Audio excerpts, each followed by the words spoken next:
Hai semua, sedikit tentang kehidupan saya kebelakangan ni.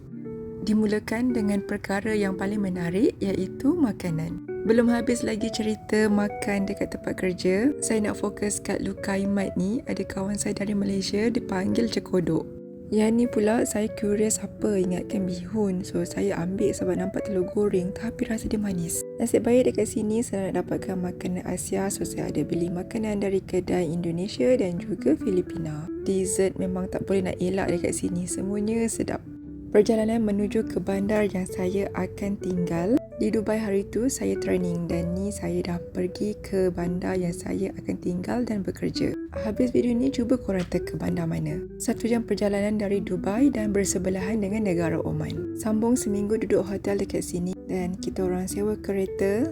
Ini antara landmark yang ada dekat bandar ni. Kaki bola nampak stadium ni mesti korang boleh teka dekat mana. Dan bandar ni banyak oasis dan lebih hijau dari bandar lain. Kita experience ribut pasir dekat sini. Agak bahaya juga kalau drive waktu macam ni.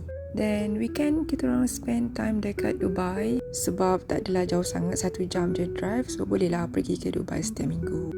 Kita orang pergi ke Dubai Mall lagi. Pergi tempat yang tak pernah jalan sebelum ni. Yang ni adalah dia punya Chinatown. Kat sini bila masuk waktu solat dekat shopping mall akan kedengaran azan dan nampak tanda macam tu. So ini tengok ikan dekat luar aquarium yang ada dekat Dubai Mall. Dubai Fountain belum beroperasi lagi. So waktu malam kita tengok Burj Khalifa. Musim panas ni kan nak pergi mana lagi? Pergi shopping mall je lah. So kita pergi ke Dubai Marina Mall. Dan cuba juga berjalan sekejap dekat luar tapi memang tak tahan. So itulah cerita untuk kali ni. Until the next video. Take care.